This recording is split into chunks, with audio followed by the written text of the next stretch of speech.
Hi, hello guys, welcome to this channel. This video I will show you how to create a weekly schedule on your Google Sheets. Here I already opened my Google Sheets, and then actually it's really easy to do. What you have to do is create a new file from templates that Google providing you. So you click File, New, and then click from Template Gallery. There are a bunch of templates there. See, this is all the templates that Google providing to you. It's free, it's totally free. And then here you can see, you can search for schedule.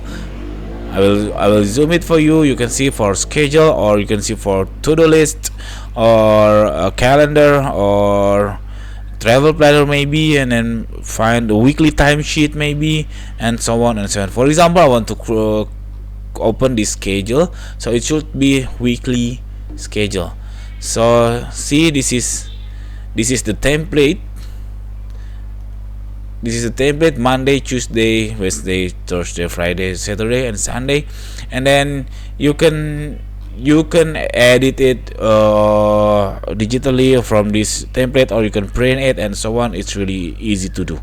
So this is your weekly schedule, and then you can also change this. For example, I want to make it from this is 2022. It will change the date. See, this is the date will already change. And then that's it. This very simple tutorial. I hope it's helpful for you. If it's, please subscribe our channel. Thank you for watching.